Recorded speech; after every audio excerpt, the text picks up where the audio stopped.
welcome.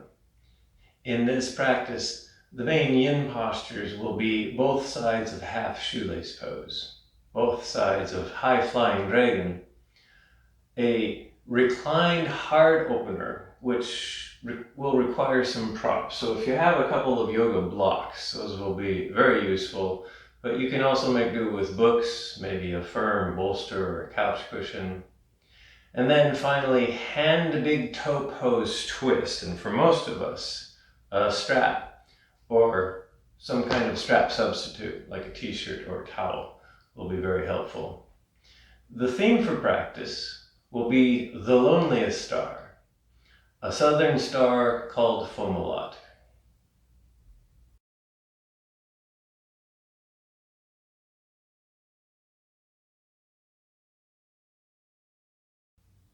This practice begins with some centering and with a few yang-like warm-ups before we get into the longer held yin postures. So find a comfortable seat. You can sit cross-legged like I'm doing. You can sit up on a little bit of height if you need to. You can sit back on your heels, or you can sit in a chair. Just make sure you have a little bit of room around you here. And then take a moment to bring yourself to the practice that can be done by watching your breath, clearing your mind, setting an intention for practice, and kind of committing to the effort of the examination and the attention and the focus of your own body, your own self. So nice comfortable breaths here, and at some point I'll go ahead and kind of try some more expansive breaths. So when you're ready, we'll do some breath. I'm just going to call them gathering breaths here. So you can bring your arms out on either side of your torso. Maybe lengthen up through your spine just to create a nice neutral spine. You feel nice and rooted through your sits bones here. On your next inhale, make a big, slow, sweeping circle up with your hands and your arms until they reach up overhead and touch each other. So you can think of this as gathering the energy around you and noticing the connections that you have in your life here. And then as you exhale, bring your hands together in front of your face, in front of your torso, and let it settle down near the bottom of your torso. So you're gathering those energies and that connection, and you're letting it kind of settle and reside within your center here. So maybe 3 more of these. So next inhale, big, giant, gentle, sweeping circle up with the arms. Maybe grow your spine and torso long, and then at the beginning of the exhale, gather all that you've found and realized, and kind of let it settle here. Another inhale, and arms swoop out and gather, and then let the energy settle down at your center. And this is a traditional center called the Dantian here. One more breath, inhale, arms come up overhead, and exhale. Hands kind of settle down at the center here. And then just kind of release the tension in your jaw and your face here.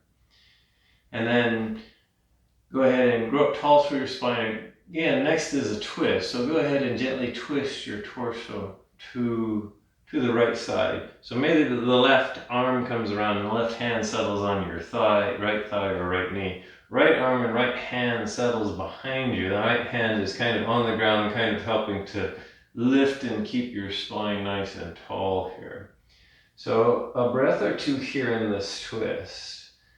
And then when you get to your next inhale and raise the back arm, the right arm up overhead. We'll do a side bend here, and then exhale, gently side bend over the opposite knee, the opposite thigh here. Reach up and over with the right arm. You can notice I'm grabbing my knee with the left hand. I'm using that to kind of stabilize myself so that I don't tip over. And then just kind of go over as far as till you start feeling some resistance, some stopping points, but you're noticing the opening here. And then slowly bring yourself all the way up, back to center.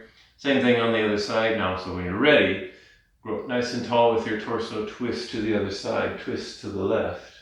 And the same thing. The right hand can now if you're sitting cross-legged, you can grip that left thigh or that left knee, and then left hand comes around you, just settles on the floor to kind of like stabilize you here. And then stay here in the twist for a breath or two. Your head can look over that back shoulder if it's okay with your neck. If it's not, then a nice kind of neutral gaze here. And then when you get to your next inhale, raise the left arm up or reach up overhead, and then very gently laterally side bend. Side of your torso kind of bends over the right knee here. Maybe stay here for a breath and just notice the stopping points here. And then inhale, bring yourself back up, and slowly begin to make your way onto hands and knees here for a little bit of a dynamic hip opener. So I call these hip circles. So nice table pose.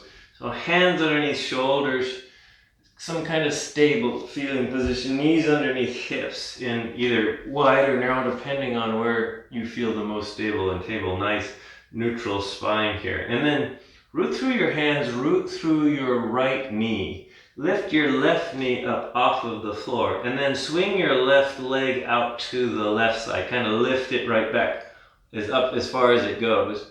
And then swing the left thigh back and around behind you.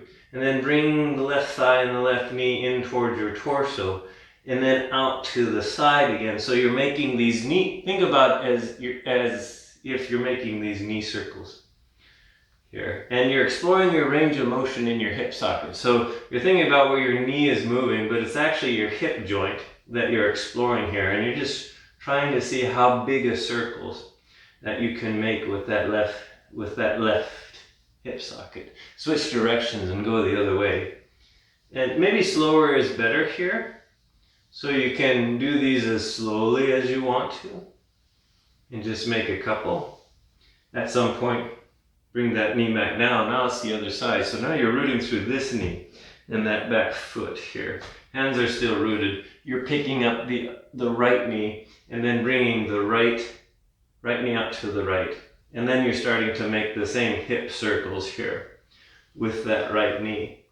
So the slower you go, the more you can feel the motion in your hip socket, even though you might be distracted by what your knee or what your foot or what your leg is doing here. And after a couple circles in one direction, maybe change directions and go the opposite way here. Just these are hip openers. They're meant to loosen up the tissues around the hip socket here. And then slowly come back to table pose. And then from here, we'll move into the first yin posture, which is basically a forward bend, but it gets into the back side of the leg. This is called half shoelace pose. So I'm going to sit up on a little bit of height because I've got a lot of tightness in the back of my legs and back of my body. So I'm going to actually sit up on a block. You could choose to sit up on something maybe not as quite as dramatic, maybe a blanket or a pillow or something. Or if you have a lot of range of motion, maybe you don't need to sit on anything. You'll start seated, legs out in front.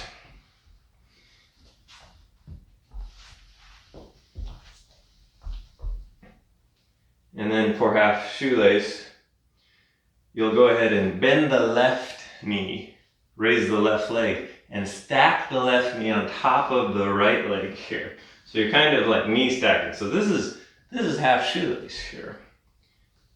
And then just see how this feels here. Maybe sit up nice and tall. If there's a lot of intensity somewhere, this is maybe your half shoelace. The next step in half shoelace is to forward fold. But before I get into that a little bit here, if this is feeling really intense, like through this bottom leg, you can put a micro bend in that bottom leg and maybe put a prop there. I've got a blanket roll here. And if I put that there, that creates enough of a micro bend in my knee that it makes this posture a lot more tolerable here. Often I use my hands and I stuff them underneath my knee when I fold forward. If you're finding that this posture is totally inaccessible for your body and you're wanting to do something else, you can do full shoelace. So full shoelace is bend the bottom knee. Bring that heel on the other side of your hip here. And you're kind of stacking these knees. This completely changes the nature of this posture. So instead of being intense in the back of this leg, now it might be intense in the outside of the hips. So it becomes another type of hip opener, which is fine if you feel that's what you need more today. So that's a nice alternative here. Otherwise, we'll stay here in half shoelace for a couple more minutes here. And if you want to add a forward fold, the next step is to just slowly begin to fold forward. Do this slowly to notice how the sensation might change, increase or decrease. This is a yin forward fold, so we're allowing the muscles to relax in the torso. Just let the spine, the torso, the head and the neck around here. And if you need support, then find something for support. Maybe your head and your neck need some support. Or maybe your torso needs some support. So you find appropriate props to give them some support here. Or you can hang in midair. And so this is a good time to remind ourselves of sort of the idea of a yin practice. The idea of a yin practice is we're trying to relax the muscle cells so that the traction, the tension, the compression, the stopping points go more deeply into the connective tissues systems here. And so we do that by finding a good position in our postures where we feel fairly supported so that our muscles can actually relax, but we are feeling the traction of the posture. And then we stay for a while so that traction can just kind of seep into the deeper, less responsive, less kind of the stiffer tissues of the bones and the joint capsules, the fascia that surrounds the muscle fiber here. So maybe one more minute on this side. We've been here a few minutes already, so if you're ready to come out, you can come out. Otherwise, you reevaluate how you're feeling, your sensations and your breath, and decide if you need to change your edge here. And that's the first mechanic of practice. So there's 3 mechanics that we follow. The first one is find your edge, and that's basically making the shape that you need to make for your body, which is the place where you start to feel resistance. You start to feel your body stopping.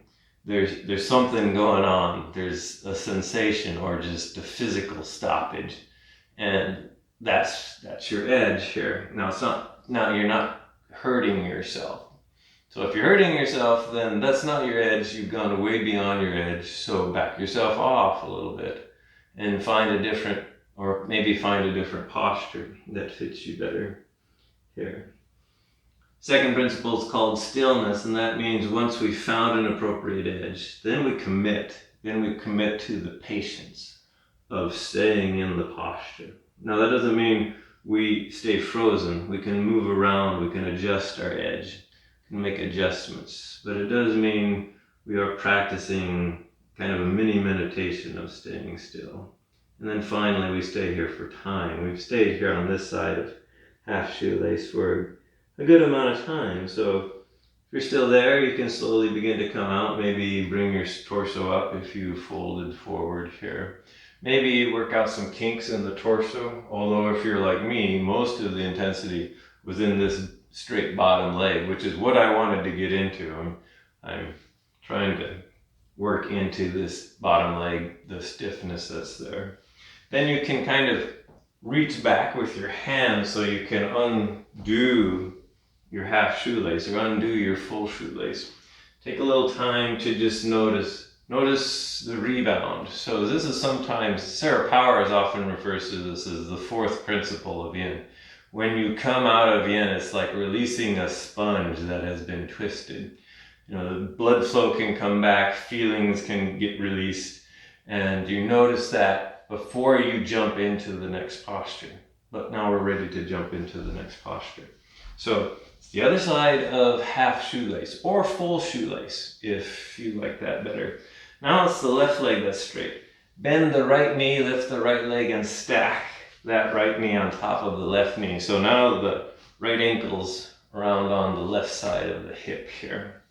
And so stay here for a moment. Notice how this feels. Maybe this is where you stay. Maybe you decide that you want to do full shoelace and get the hip opener rather than the back of the leg opener here. And then you can stay here, or you can begin to fold forward on this side here. So again, any amount. If you didn't go very far, that's fine. If you need props for support, then round up the props here. And then we'll stay here for another few minutes. So check in. This is a good time to check in with your inner landscape. And that includes your breath. That includes the physical sensations you're feeling. Where are they located in your body? And they're going to be different than what I tell you because your body's different than mine. So locate them. Notice the state of your brain, your emotions, and your mental thoughts. This is all part of the practice, is trying to notice all of this stuff. And you'll figure out quickly that it's a lot of stuff to take in here. Just always come back to your breath and always remember that yin is accepting and allowing. So we're not accepting of injury or pain, but we are accepting that there might be some discomfort and some stopping points and some stiffness that our egos may be not terribly satisfied with. But the practice is not really about giving ego a lot of pleasure. It's more about just experiencing this very real body, this very, very real entity that we exist in here. So about another minute and a half, and I'll start to talk a little bit about the theme for class today, which is a very bright star, in fact, one of the brightest stars in the night sky, by the name of Fomalhaut. And Fomalhaut begins to appear to observers in the Northern Hemisphere in the autumn season. So you start seeing this very bright star in the evenings in September, in October, in November and December. It starts to get higher in the sky.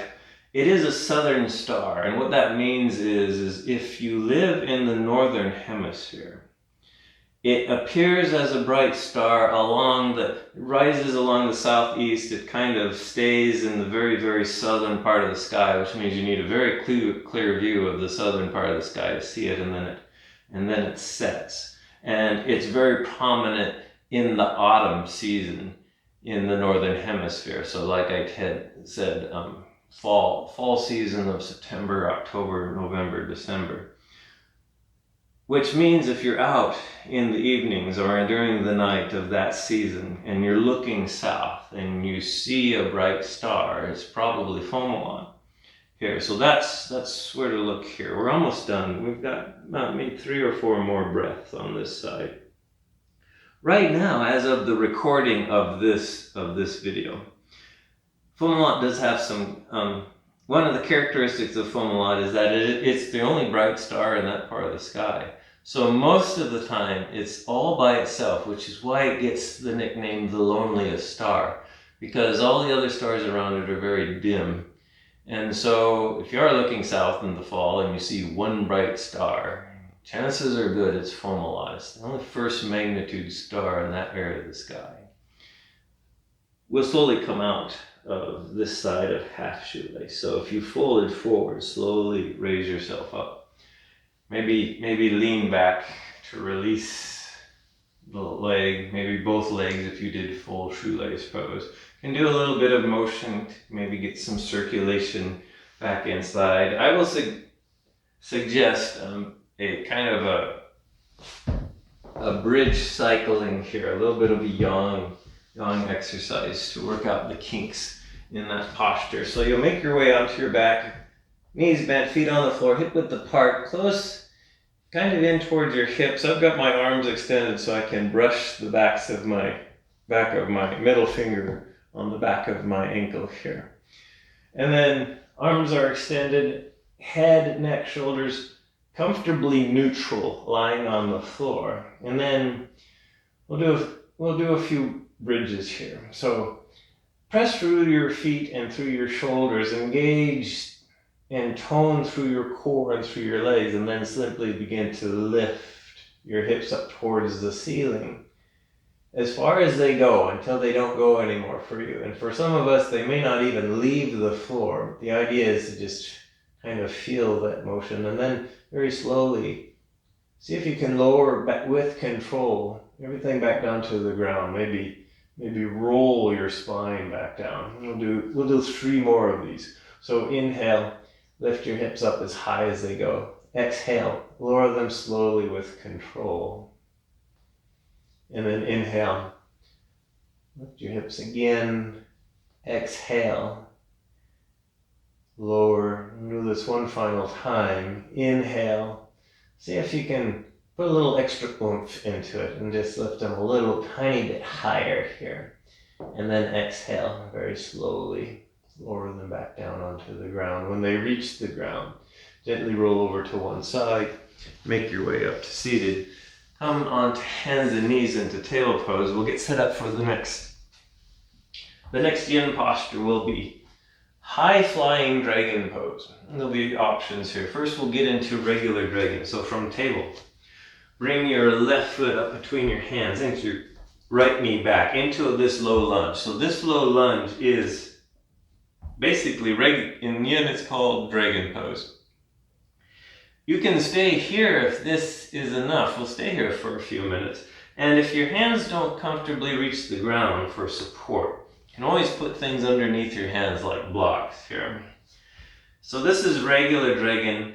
Stay here, or I'm going to suggest high flying dragon, which is a little bit of an interesting posture. So high flying dragon is basically raise your torso up.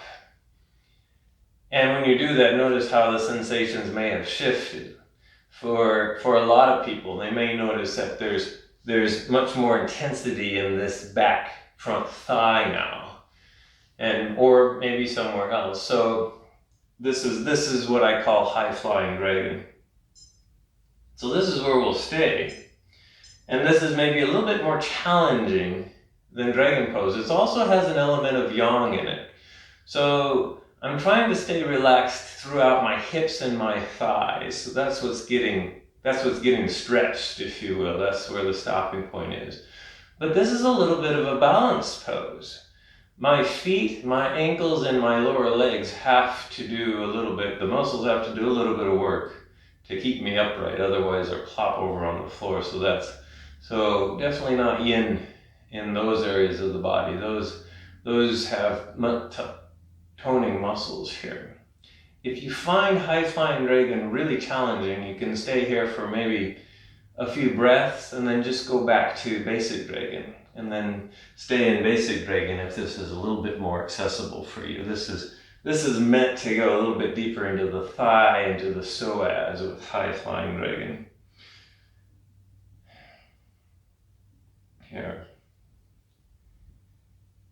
So as of the recording of this video, Fomalhaut actually has some bright companions near it, and those are the bright planets Jupiter and Saturn. So Jupiter and Saturn are very bright objects, which means, and they're also in the south. They're actually in the faint zodiac constellation of Capricorn right now. And that Capricorn is close to the constellation that Fomalhaut is in, which is Pisces Austrinus, which is the southern fish, which is it's actually right below the constellation Aquarius, the next zodiac constellation next to Capricorn. Jupiter and Saturn might be easier to spot, so you might find them first. In fact, Jupiter is the brightest object. So if you find Jupiter and Saturn in Capricorn, then Fomalhaut's going to be that bright star that's down below them and a little bit to the left. This is if you're observing from the Northern Hemisphere. If you're someone living in the Southern Hemisphere, say like South Africa or Chile or Australia, then Fomalhaut's going to be a star that's high in the sky in the fall. In fact, in the evenings and late night, it's pretty much directly overhead. So we're not talking about something that's close to the horizon. We're talking about something that's very, very high in the sky here. But for us northern observers, Fomalhaut is a very bright star that's close to the southern horizon. It's bright because it's a close neighbor of ours. So Fomalhaut, one of the brightest stars in the sky, is bright because it's close. It's only 25 light years away, and as far as stars go, that's one of our next door neighbors. It is, however, much bigger than the sun and much brighter here. Just a couple more breaths here in Dragon. So if you're in high flying Dragon, you can think about coming back down to normal Dragon. And then if you're in normal Dragon now, you can slowly come out of normal Dragon. I'm going to suggest downward facing dog as a counter pose. So plant your hands, tuck the back toe, see if you can slowly lift the back knee, and see if you can press yourself up and back into a downward facing dog. You can take your dog for a walk, or you can do three-legged dog to work out kinks that might have developed. Like I always said, maybe some people are not big fans of downward facing dogs, so do something else for a while, because we're going to do the other side of Dragon, and might as well get into the other side of Dragon. So when you're ready, you come back to hands and knees, and now it's the right foot that comes up in between the hands. Inch the left knee back. You can make little adjustments here. Find your Dragon pose. Get props. Maybe the back knee needs some padding. Maybe the hands need some blocks here. Stay in Dragon if you're liking this pose. Or come up into high flying Dragon on this side.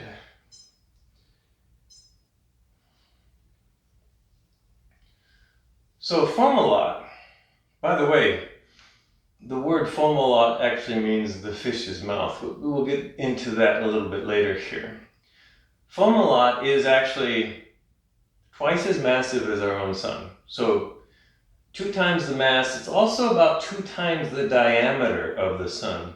So you could say it's twice as massive and twice as big as the sun, which makes it a much bigger star than the sun, but it's not really a heavyweight as far as big stars are concerned. Just happens to be bigger than the sun. It's what astronomers call an A-type star. An A-type star is more massive and hotter and more luminous than the sun is, and Fomalhaut is all of those things. So it's more massive, it's brighter, and it's also close, which is why it makes it one of the brightest stars in the sky. It's hotter, so it's a hot white star. This is interesting because in ancient star catalogs, where Fomalhaut is mentioned, it's often mentioned as a reddish star.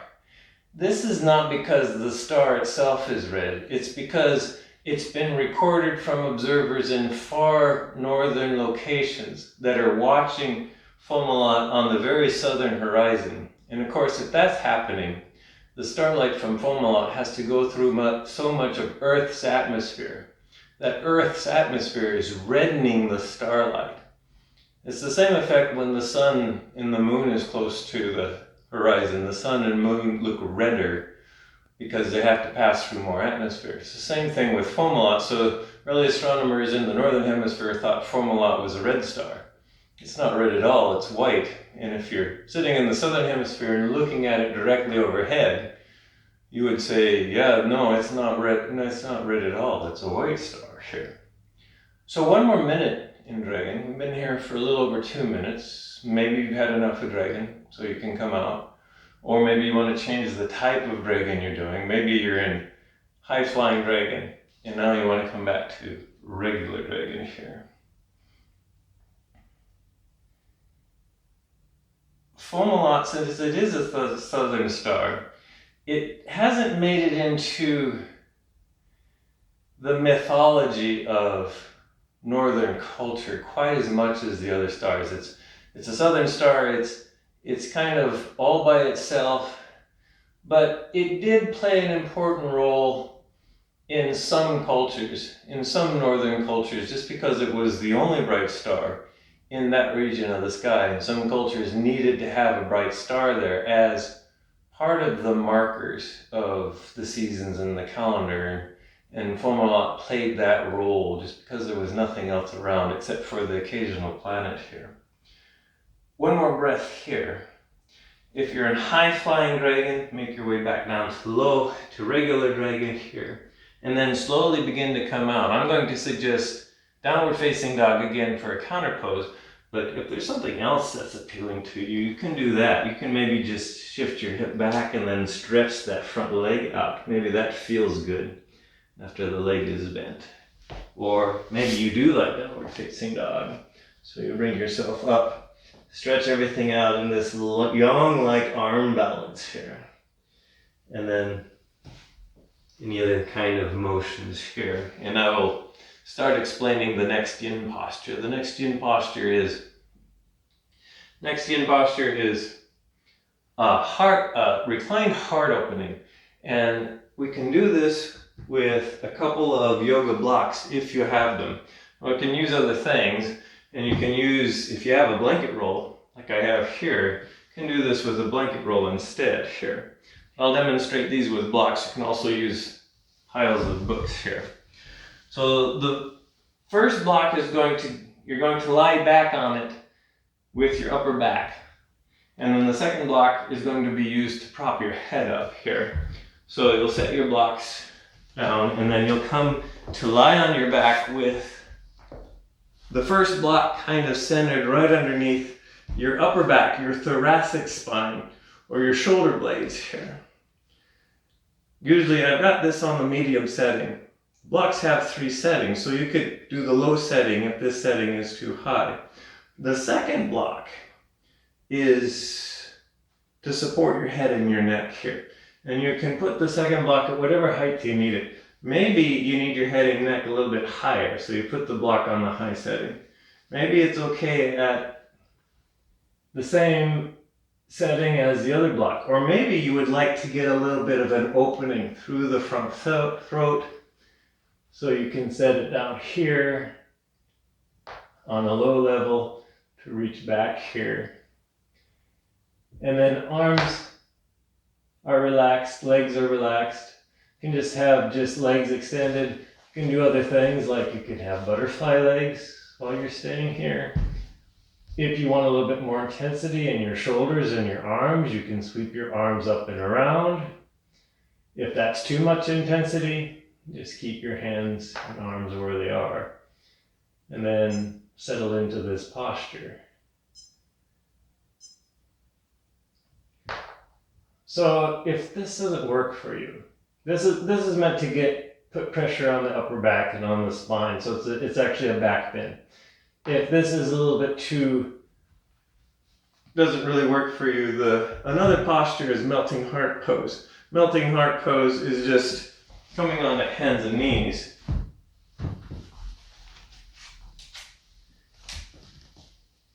And then moving your extended arms forward as you lower your torso. Let your spine sag and round into a back bend here in melting heart.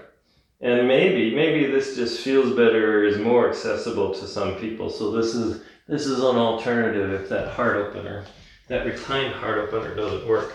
So that's something you can try if you're getting frustrated with this heart opener. The way I'm practicing it right now, I've got my head a little bit lower than my torso so that I get a little bit of a nice opening through the front of the throat here. So in traditional yoga, this was known as fish pose here. Whenever you're kind of opening up the front of the torso here. So this is kind of a classic version of fish pose. This goes well with the theme for class because the star Fomalhaut is the only bright star in the constellation, the Southern Fish. In fact, as I mentioned earlier, the word Fomalhaut itself translated means mouth of the fish. So of that constellation, Fomalhaut's considered the mouth. It's part of a whole theme of constellations. So there's a bunch of watery type constellations around the southern fish, around Fomalhaut. There's Aquarius, the water bearer. There's Capricorn, the sea goat. There's Pisces, the fishes in the zodiac. There's also Cetus, the sea monster nearby. So there's definitely a kind of a water ocean theme going on here, and that's where Fomalhaut ended up into another kind of water or fish theme here. So that's appropriate to think about when we're practicing this heart opener. Might also be practicing a throat opener like I am. And then this is so in honor of Fomalhaut, for this practice, I'll just call this pose Fomalhaut Pose here. So we've got another minute here to stay in this posture. Again, you can come out if you've had enough here. So the ancient Persians, 1,000 years ago, they divided the sky up into 4 segments, and each segment had a very important guardian star associated with it. It's roughly associated with the seasons. So in the winter time, the bright star Aldebaran was the guardian of the winter season. And then in the spring, the bright star Regulus in the constellation Leo the Lion was the guardian of that part of the sky. In the summertime, the star was Antares, the bright star in the constellation Scorpius. And in the fall, well, there wasn't really a bright star for the fall except for Fomalhaut. So Fomalhaut became by default, since it was the only bright star in the southern sky in the fall, it became the guardian of fall. Fomalhaut is well known in other traditions too. In the North American Native American or First Peoples tradition, thousands of years ago, they marked the location of Fomalhaut with stone cairns that they called medicine wheels. You can find them in northern U.S. and southern Canada. And it was an important calendar marker for them because they really liked to celebrate and honor the summer solstice. And Fomalhaut rose just before the sun did, about a month before the summer solstice in the morning. And so they marked the rising of that star so that they knew just how far away the summer solstice was. So we can slowly come out of this posture. If we're doing the thing that I was doing with the head back here, take your hands first. Wrap your hands around your head. Use your hands and your arms to lift your head and your neck up just a little bit, to brace your head and your neck to come out of this pose. And then once you've done that, you can figure out how to get yourself the rest of the way out of it. You can slowly roll over to one side and bring yourself up here. The counter pose that I will suggest for this is wide-legged child's pose. So slowly make your way onto hands and knees. Bring your knees wider than your hips. So maybe mat width or wider than mat width. Sink your hips back towards your heels until they stop, and then lower your torso and extend your arms forward. This is just a counter pose, but we'll just kind of hang out here for 3 or 4 breaths. And just kind of let everything kind of reset after that back bend, after that heart opener, after Fomalhaut pose, whatever your version of it that you practiced here.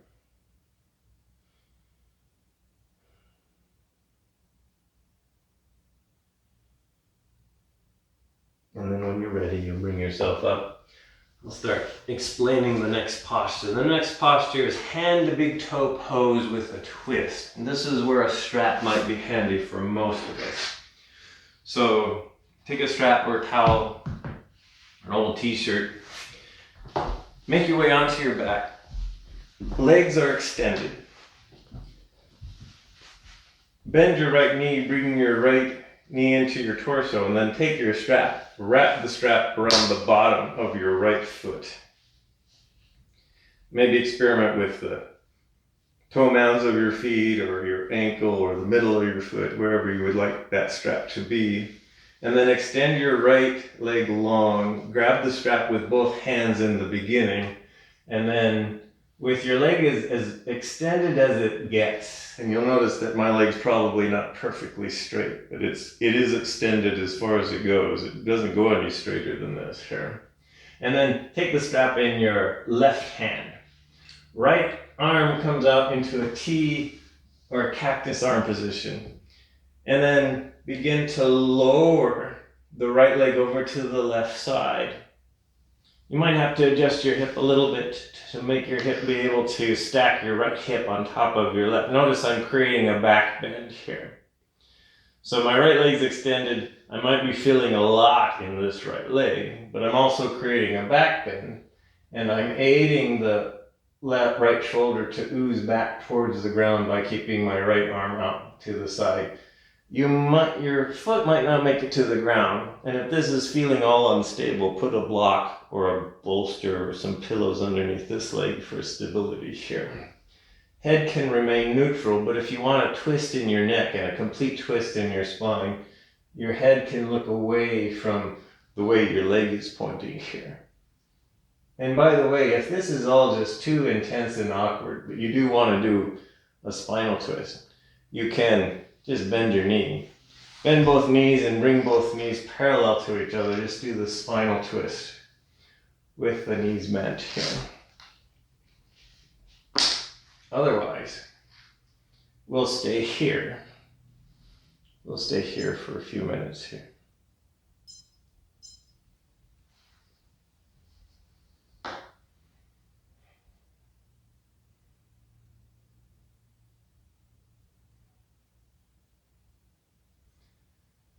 So, since Fomalhaut is in the constellation the Southern Fish, which is minus 30 degrees declination, it's definitely considered to be a star in the south. So if you do live in the Southern Hemisphere, Fomalhaut is a bright star that passes right overhead. So it figures prominently in a lot of the native traditions down in the Southern Hemisphere. For example, the Aboriginal, some of the northern tribes in Australia call Fomalhaut the white cockatoo.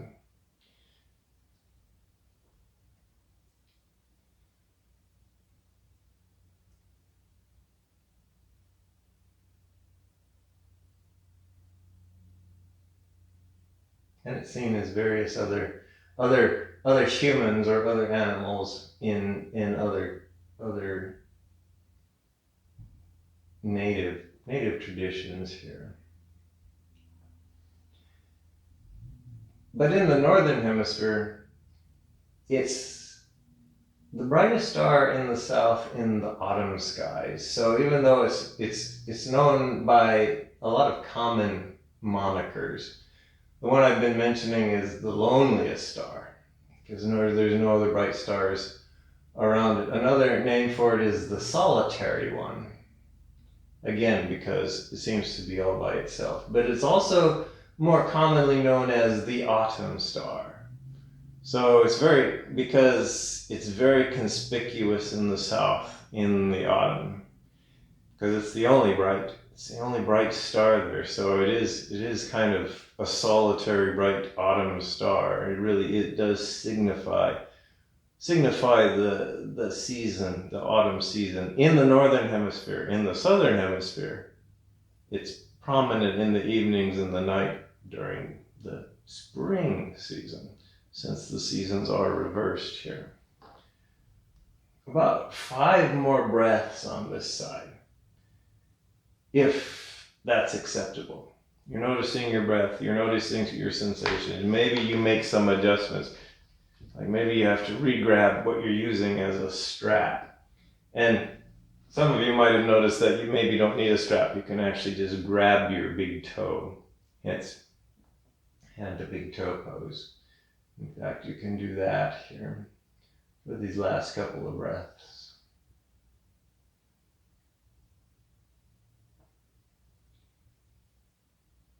And then when you're ready and slowly begin to bring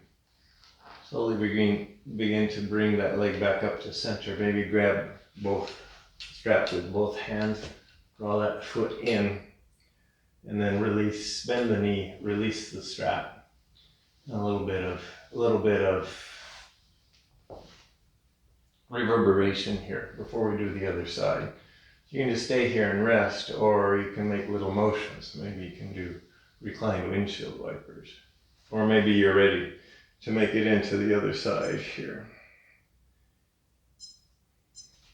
So extend both legs out long, bend the left knee, wrap the strap around the left foot, extend the left leg up. Take both hands and kind of work your hands up off the strap as you lift this left extended leg here.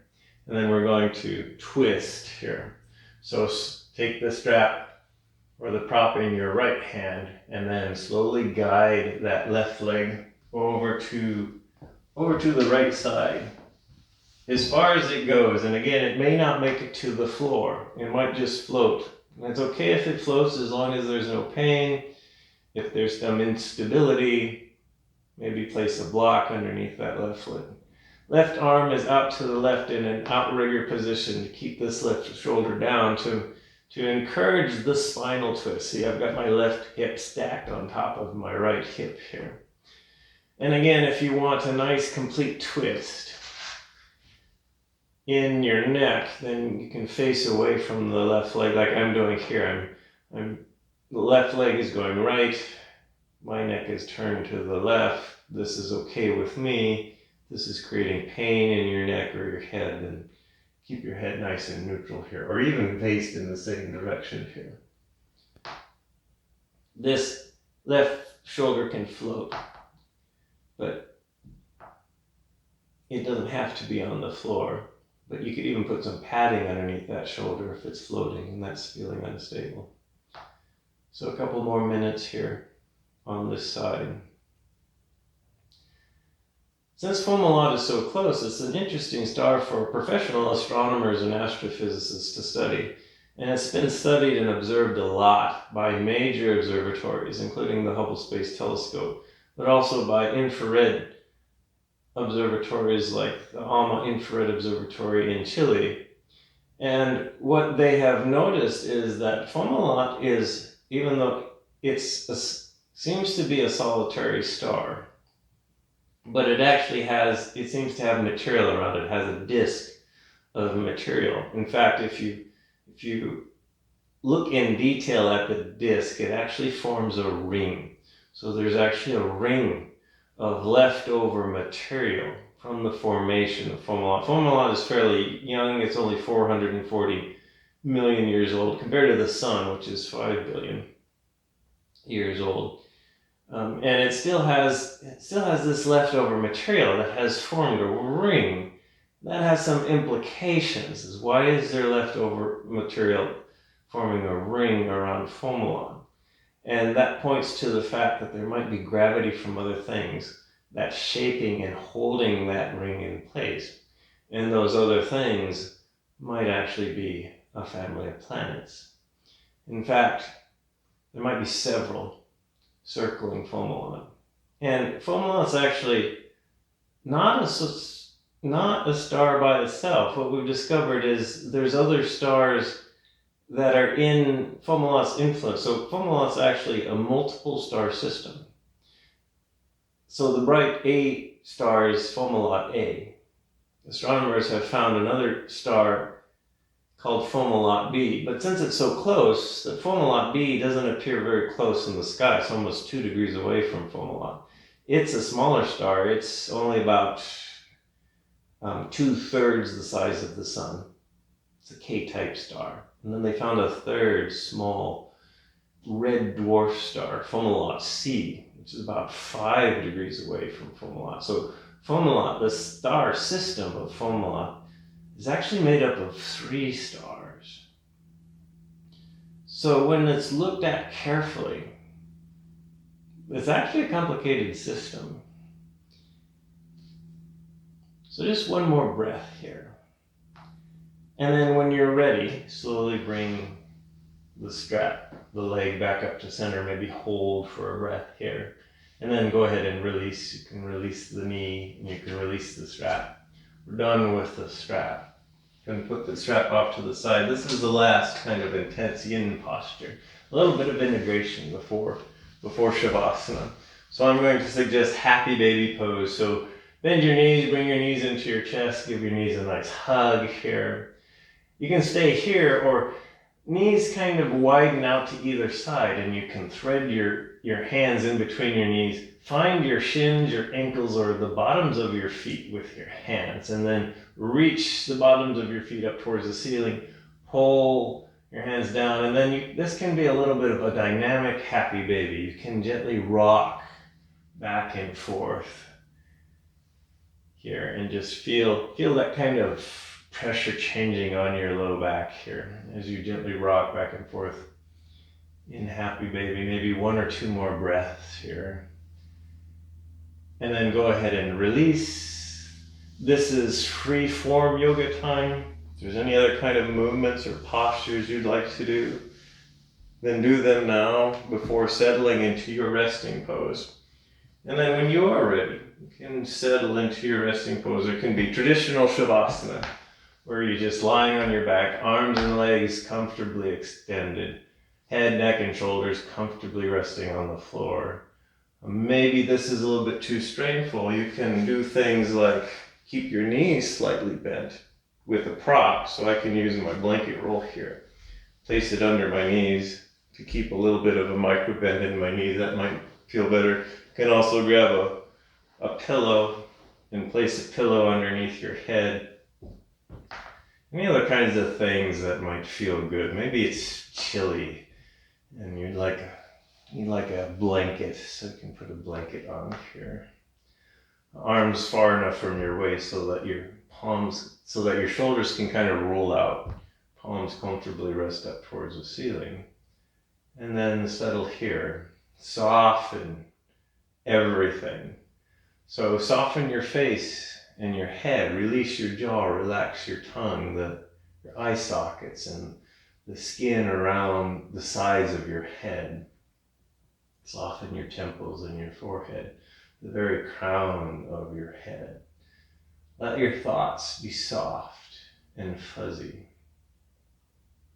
Let your breath soften the rest of your body. So notice the gentle inhale and rise of your rib cage and your torso. Let that kind of calm the rest of your body down. And as you exhale, let everything just continue to soften and just sink here. As you take a moment to just let everything go. Remind yourself that you have nowhere to go and you have nothing to do.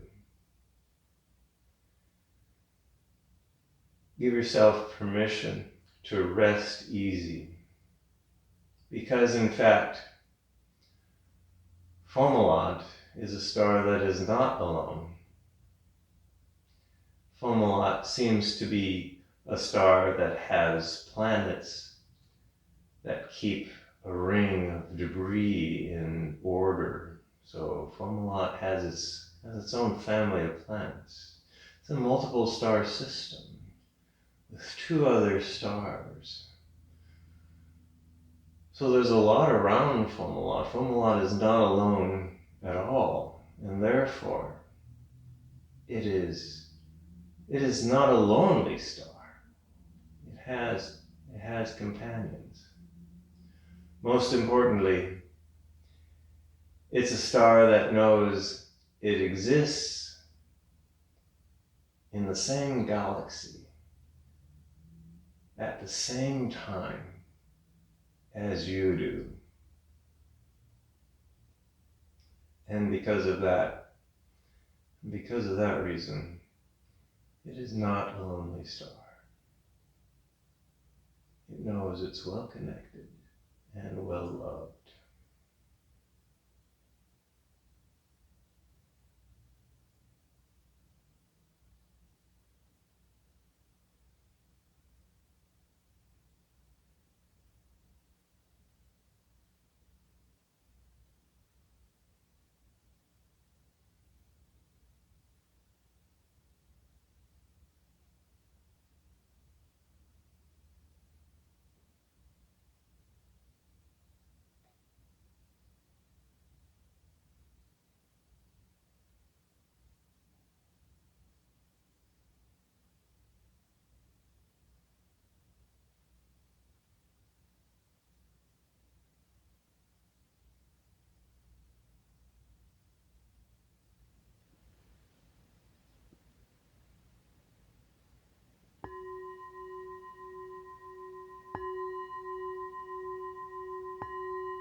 At some point, begin to deepen your breath.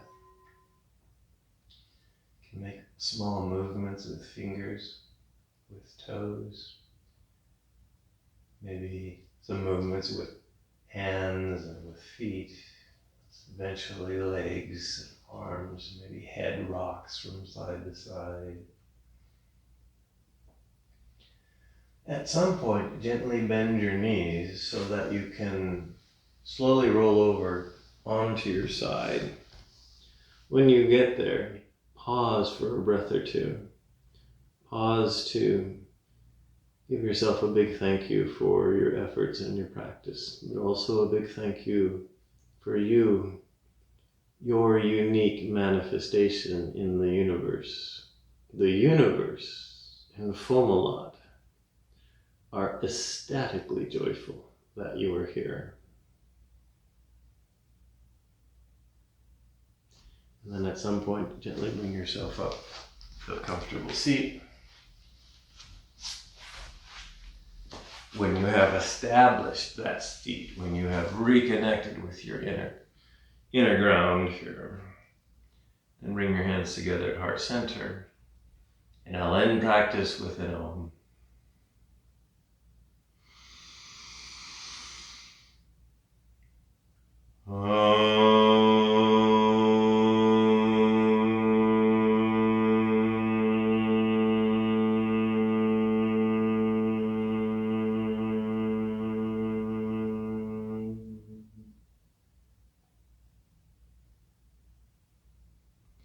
The inner starlight in me honors the inner starlight in you. Namaste.